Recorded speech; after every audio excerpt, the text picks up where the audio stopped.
This is the plaintiff, Brett Lipton. He says he paid the defendant's employee, a tattoo artist, for a goofy tattoo for him and a starfish tattoo for his girlfriend and a third one they ran out of time for that day. The defendant's employee told him he could come back for the additional tattoo at another time, but when he went to schedule it, the defendants told him he fired the employee. And now he's out the $150 he paid. So he's suing. These are the defendants, Mike and Jade Boyce. Mike says each tattoo artist at his shop gets paid by the customer for the work they perform, and he collects a commission for letting them use his shop. Unfortunately, the tattoo artist the plaintiff engaged with was caught stealing money out of Jade's purse, and he banned him from coming to the shop. Well, he's sorry about the $150, but the plaintiff had a contract with his former employee, and he owes him nothing. They are accused of not having an inkling. All parties, please raise your right hands. Welcome back to the People's Court. Next case on the docket. The plaintiff paid the employee of a tattoo artist money for a goofy tattoo, but the defendant fired the artist and the money has disappeared. The defendant says the deal's with the employee, not him. It's the case of rat-a-tat-tat. Thank you, Douglas. Brett Lipton? Yes, Your Honor. You are suing Mike Boyce and Jade Boyce, doing business as Queen City Tattoo. All right, for $150 that you say you are owed a refund on because the third tattoo never happened. Tell me about it. Yes. When I walked into Queen City Tattoo, it got great reviews. I read it online.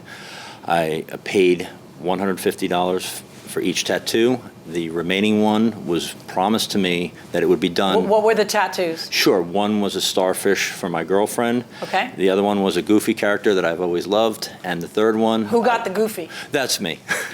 Is it in a place I can see? Is it in a place I can see or not Yes. really? Yes, it is. Well, I don't know. I'll be the judge of that. Yes, Where's yes. it? Am I in a wrist? Yes, I can see it. Am I in a wrist? May I approach the bench? Yeah, come on. Okay. I love Goofy, so... I want to see it. Oh, that is good. Okay. Why Goofy? I love the character. Okay. I mean, he's a lovable character. How could you not love Goofy? Because he's goofy. But go ahead. Exactly. That is really good work. What happened with this fellow who he saw? Well, he doesn't work for us any longer. How come? So, he got caught stealing from us. So He did? Yeah. How did you catch him? On camera. Wow. Did he know there was a camera? Yeah, he just didn't think it could see in the dark. Are you serious? Mm-hmm. And your camera can see in the dark? Yeah. It's pretty impressive. You have an infrared security camera. Yeah. All right. So you go in there, you get the starfish. She gets a starfish, you get the goofy. Is she still your girlfriend? Yes, she is. So you get to enjoy the Fiancé, starfish, yes. you get to enjoy the goofy, but there's a third one you paid for and you didn't get that. And that's because y'all ran out of time. So what is it the tattoo artist says to you? When I initially paid, I said, can you do all three in one sitting? He said, absolutely. And Why didn't you just get a refund for the... I asked, he said, once you gave me the cash, you only get a store credit, which is redeemable at any time. So I said, okay. He said, call me during the week. I tried to... Who was going to get the third tattoo? Me. You? Yes. What were you going to get? I was either going to get the Gingerbread Man or a Marvel comic character. You are a very playful individual. Yes. As much stress as there is... Jagger with dripping blood for you. As much as stress as there is in life, No you got to do... skull and crossbones something for fun. you. No. You got to keep life light. Okay. So what ends up happening? You go back. What I did was, once I left the establishment for the first session with him, he said, call me during the week. I'm booked solid. So I called the following week, and they said, Mike indicated to me that he no longer works there. He got caught stealing on camera, and he's facing other larceny charges, and he's known to skim off overcharging people and pocketing the money. All right, so your defense is my agreement with my artist is that they're independent contractors. Yes. And you, in fact, have signed independent contract. I saw that. Yes. And that's good. That's the way you, as a businessman, should be doing it. The thing is, you know, that protects you about a lot of stuff, for a lot of stuff that has nothing to do with our case. But now we're here in this case where a customer hears reviews about your shop, makes an appointment because of the reviews, just ends up with a particular artist who is working at your shop and has no idea what separate agreement you have with the person, why wouldn't he be entitled to a $150 refund from you? I'll let you answer in a second. I want to hear his stab at it. Right in front of our shop, right on the wall, there's a sign that says that if you put down any kind of money or deposit, if you do not show up for your appointment. Okay, that's a separate issue. We're going to talk about that in a second. But otherwise, other than not showing up for an appointment, which we'll talk about in a second, there's going to be a dispute about that.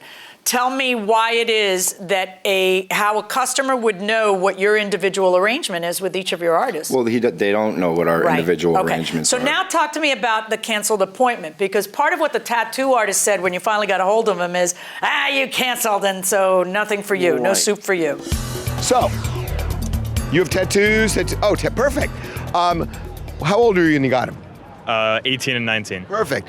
What do you think is going to happen when you're 60? You going to regret those or be happy with them? No, I'll just be an old person with like color on my skin. And wrinkly colored, blah, blah, blah. I mean, I'm old. I'm not really going to care. Do you think you'd care? He would. My husband got rid of his. They all, Hear that? I do hear that. Okay, going inside the card room. The tattoo artist that gave me the tattoo that I've been dealing with said you made an appointment, and I said, that's not true. You were booked solid, and you were let go. And he goes, no, you made an appointment, a frivolous appointment, he was alluding to, that I never made. What day? There was no day made. There's nothing on the books. What did he say was a day you made? He said he could not give me the date either. Okay, do you have any proof he made an appointment and didn't show? I have no proof. I gotta trust a thief on it? Like you, and you only know that because a thief says so? I don't trust a thief. He's stealing from your wife in the cover of darkness. Right. He's a creep. Right. I don't care how good Goofy is. Right? So no, that's not gonna work. So now what are we left with? We're basically left with a customer who has no idea what your personal arrangement is with people coming into your store, spending money, not getting the tattoo. And I believe he's entitled to the $150 back. My verdict in this case is for the plaintiff. Thank you. Good luck, folks. Thank you. Well, in a rather quick decision, the judge finds for the plaintiff. You said you didn't get to talk? You didn't say anything. No. Sorry you're upset. I would have said that Mr. Lipton could have gone to the tattoo artist at his new location where he's working now. Yeah, well, And that also the money doesn't even get to us until after the tattoo is done, so why would it come from us to give back to him? well, I don't know. But that's the fact that, he made the deal with your shop rather than the No, tattoo artist if he got individually. Anyway, look, we can't redo it here. The judge heard the case, she made the decision. on the receipt. And you lost, so I'm sorry, Yeah. okay? But do you think you've learned anything? Should you make any kind of different arrangement so it's known by the customers when they come into your establishment? No, I think we've been doing pretty good so far. Think This so? is our only issue we've ever had. First time you've ever so, had a problem? yeah. Okay, well, thank you very much. Thank you. Okay, Thank you. good luck. All right, Mr. Lipton. Yes. What about that? Didn't you? That's absurd answer and explanation they gave. That's just opening themselves up for more liability and to end up here.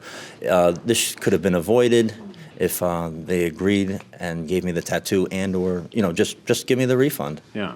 Where were you going to put that other tattoo, by the In way? the inner forearm. Why do you want a tattoo at this age, this point in your life? Why? Because I've always admired the tattoos growing up. The gingerbread man, was always dear to my heart. And you never got one earlier in life, just later on now? I got a panther tattoo that was symbol. Oh, okay. All right. Just interesting. A lot. Okay. So the gingerbread was dear to my heart. Well, good luck to you. Thank you very much for your time. You're welcome. Thank Okay. you. Bye-bye. Harvey? Okay, well, Doug, this is very simple. The employee works for the defendant, for the tattoo artist. So the tattoo artist is responsible for what the employee does, meaning the tattoo artist is liable.